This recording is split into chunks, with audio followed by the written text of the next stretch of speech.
दोस्तों, मैं प्रीति आपको सुनाती हूँ रिश्तों की डोर में बंधी आपकी अपनी कहानियाँ, जो आपको मिलवाती हैं खुद से, अपने अपनों से। तो दोस्तों, हकीकत के पन्नों से आज मैं प्रीति आपको सुनाने जा रही हूँ मेरी अपनी लिखी कहानी, साथ कुछ पलों का। चल निकी, आज तो तुझे अपने पैरों पे खड़े होकर दिखाना ही है।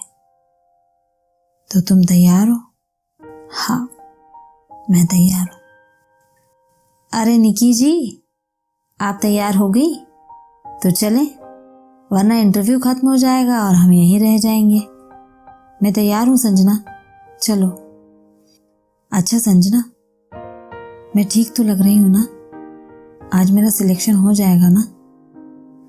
वो तो तभी पता चलेगा निकी, जब हम वहां पहुंचेंगे। अच्छा सुन, जवाब सीधे सीधे देना, वरना तुम उसमें अपना दिमाग भी लगा दोगी। नहीं यार, इस बार जो भी हो, मुझे ये जॉब कैसे भी लेनी ही है। अब और ज्यादा दिन ऐसे कैसे मैनेज हो पाएगा? इसलिए निकी, कोई गड़बड़ मत करना प्लीज, और इंटरव्यू ठीक से देना। ठीक है संजना जी, अब मैं जाऊं? जी बिल्कुल, जाइए, जल्दी जाइए। निकी, निकी कौन है? अब आपकी बारी है। जी, मैं आई कम इन? यस। हेलो निकी, कैसी हैं आप? मैं ठीक हूँ सर। अच्छा तो निकी, एक बात बताइए, आपको ये जॉब क्यों मिलनी चाहिए? सर, क्योंकि मुझे इस जॉब की ज़रूरत है। जॉब की ज़रूरत तो सभी को होती है निकी, आपको किस लिए ज़रूरत है? सर, मेरी आने वाली लाइफ इस जॉब पर डिपेंड होगी। इससे मेरा भविष्य जुड़ा है और मेरी फैमिली का भी।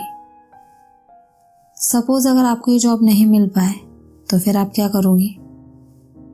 मैं फिर से नई जॉब तलाश करूंगी सर। मुझे तो उन ज़रूरतों को पूरा करना ही है जिनकी मेरे परिवार को मुझसे उम्मीद है। ठीक है निकी, अब आप बाहर जाइए, आप वेट कीजिए, हम आपको बताते हैं। आप सभी को हमें ये बताते हुए बहुत खुशी हो रही है कि जिन 4 पोस्ट के लिए हमने आज इंटरव्यू लिए हैं, उनके लिए हमने 4 नहीं बल्कि 5 लोगों को सिलेक्ट किया है। वो लोग हैं मयंक, रमेश, खुश, दीपांश और निकी।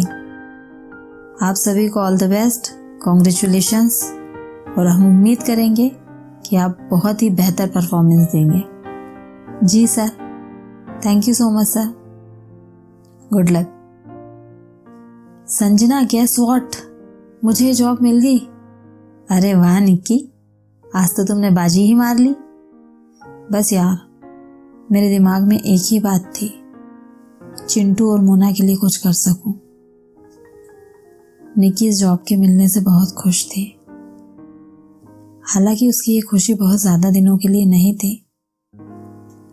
कुछ महीने तो काम करते हुए कैसे निकल गए उसे पता ही नहीं चला। एक दिन अचानक उसका सामना शिवम से हुआ। शिवम के सामने आते ही निकी पुरानी यादों में खो गई। आज वो एक के बाद एक खुद से ही सवाल किए जा रहे थे।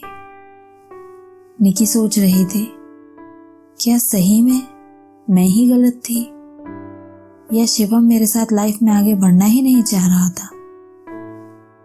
कोई ऐसे किसी को बीच रास्ते में कैसे छोड़ सकता है? हम दोनों ने तो 7 जन्मों तक साथ निभाने का वादा किया था। फिर उसने ऐसा क्यों किया? उसने तो 7 महीना भी मेरा साथ नहीं दिया। शादी नहीं करनी थी तो नहीं करता, मुझे समझा सकता था, बता सकता था, मना कर सकता था, लेकिन इस तरह आगे बढ़ना और फिर पीछे हट जाना, आखिर किस तरह का रिश्ता था हमारा? मुझे आज भी याद है जब मैं शिवम से पहली बार मिली थी। उसका यूं टकटकी लगा है मुझे देखते रहना, जब भी मौका मिले बात करना, हर बात में मुझे डायरेक्टली इनडायरेक्टली प्रपोज करना।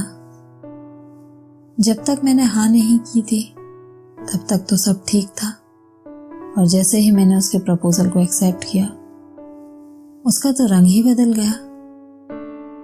शायद मैंने ही उसे पहचानने में गलती की थी, और उस एक गलती का खामियाजा मैं आज तक भुगत ही रही हूँ।